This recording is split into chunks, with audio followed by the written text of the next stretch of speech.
friends, welcome to Madras Samayal. இன்னைக்கு நம்ம Madras Samayalல Vinayagar Chaturthi special நம்ம எல்லாருக்குமே பிடிச்ச மாதிரியான ஒரு கொழுக்கட்டை செய்ய போறோம். கடலை மிட்டாய்னாலே நம்ம எல்லாருக்குமே ரொம்ப பிடிக்கும். இது வந்து கிட்டத்தட்ட அதே மாதிரியான ஒரு பூரணம் பண்ணி செய்ய போறோம். ரொம்ப சூப்பரா இருக்கும்.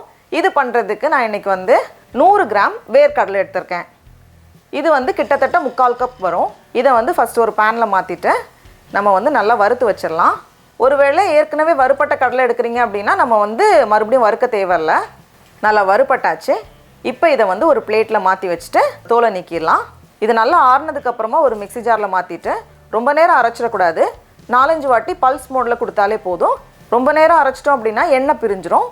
அடுத்து நம்ம வந்து வெல்லத்தை கரைச்சி உள்ள வைக்கக்கூடிய பூரணம் தயார் பண்ணிடலாம். அதுக்கு நான் இன்னைக்கு வந்து 1 கப் துருவுன வெல்லம் எடுத்துர்க்கேன். இது வந்து 150 கிராம்.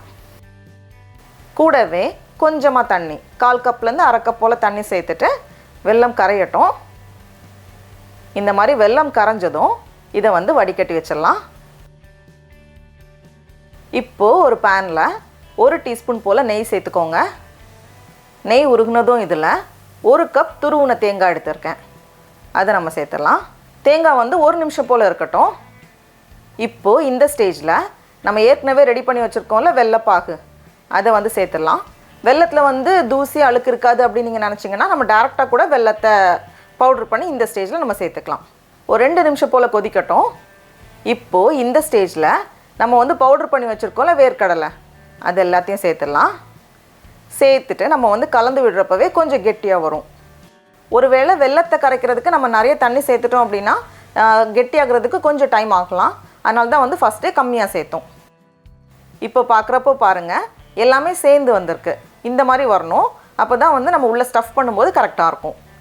இந்த ஸ்டேஜில் 1 டீஸ்பூன் போல் நெய், கூடவே வாசனைக்காக கொஞ்சம் ஏலக்காய் தூள் எல்லாத்தையும் சேர்த்துட்டு மறுபடியும் ஒரு வாட்டி கலந்துட்டு நம்ம ஸ்டவ்வை ஆஃப் பண்ணிடலாம். அவ்வளோதான். பூரணம் ரெடியாக இருக்குது. இதை வந்து நம்ம சும்மா சாப்பிட்றதுக்கே ரொம்ப நல்லாயிருக்கும். கடலை மிட்டாய் அந்த கிட்டத்தட்ட அந்த டேஸ்ட் இருக்கும் நமக்கு. அடுத்தது நம்ம வந்து வெளியே வைக்கக்கூடிய அந்த மாவு தயார் பண்ணிடலாம். அதுக்கு நமக்கு வந்து இடியாப்ப மாவு அப்படி இல்லைனா கொழுக்கட்டை மாவுன்னு கிடைக்கும்ல, அது எடுத்துக்கலாம். அப்படி இல்லைனா வீட்டில் பண்ண வறுத்த பச்சரிசி மாவு நம்ம வந்து பயன்படுத்திக்கலாம். 1 கப் இடியாப்ப மாவு எடுத்திருக்கேன். கூடவே 1 சிட்டிகை உப்பு, 1 டீஸ்பூன் நெய் எல்லாத்தையும் சேர்த்துட்டு நல்லா கொதிக்கிற தண்ணி சேர்த்து நம்ம வந்து கலந்து வைக்கணும். தண்ணி இந்த அளவுக்கு நல்லா கொதிச்சதுக்கப்புறமா நம்ம வந்து தண்ணி சேர்த்து மிக்ஸ் பண்ணணும். நல்லா கொதிக்கிற தண்ணி தான் சேர்க்கணும். கிட்டத்தட்ட நமக்கு வந்து 1 கப் போல் தண்ணி தேவைப்படும். தண்ணி அதிகமாகிடுச்சு அப்படின்னா கொழுக்கட்டை வந்து ரொம்ப ஒட்டிகிட்டு இருக்கிற மாதிரி இருக்கும். இந்த மாதிரி உதிரியாக இருக்கிற மாதிரி தான் இருக்கும். இதை வந்து ஒரு 5 நிமிஷம் போல் நம்ம மூடி வச்சிடலாம். 5 நிமிஷத்துக்கு அப்புறமா கொஞ்சம் சூடாக தான் இருக்கும். அந்த டைமே வந்து நம்ம மிக்ஸ் பண்ணோம் அப்படின்னா தான் கரெக்டாக வரும். ரொம்ப ஆற விட்டுறாதீங்க.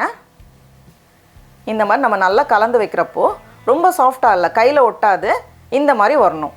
இப்போ இதுலேருந்து கொஞ்சமாக எடுத்துகிட்டு மீதியை வந்து மூடி வச்சுக்கோங்க, காஞ்சிடக்கூடாது.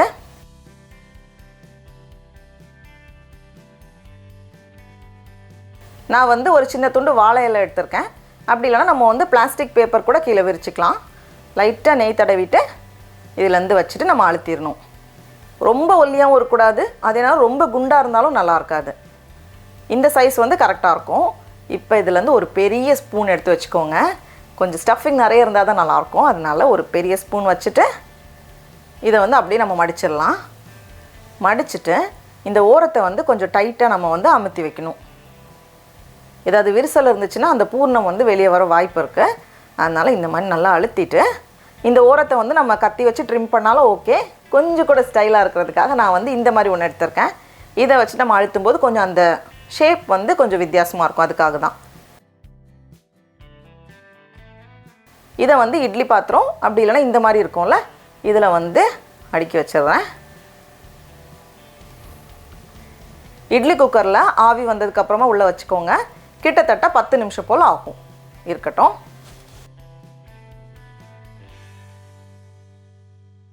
டடா, நம்மளோட கொழுக்கட்டை எல்லாம் அவ்வளோ சூப்பராக ரெடியாக இருக்குது. இப்போ நம்ம டேஸ்ட் பண்ணி பார்க்கலாம். ரொம்ப நல்லாயிருக்கு. அனைவருக்கும் அட்வான்ஸ் விநாயகர் சதுர்த்தி நல்வாழ்த்துக்கள்.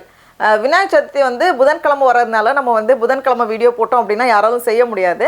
அதனால தான் வந்து நான் கொஞ்சம் முன்னாடியே வீடியோ அப்லோட் பண்ணுறேன். நீங்கள் வந்து கண்டிப்பாக செஞ்சு பாருங்கள். உங்களுக்கு இந்த வீடியோ பிடிச்சிருந்துச்சுன்னா மெட்ராஸ் சமையலுக்கு சப்ஸ்கிரைப் பண்ணுங்கள். நாவின் சுவையரம்புகள் மலரட்டும்.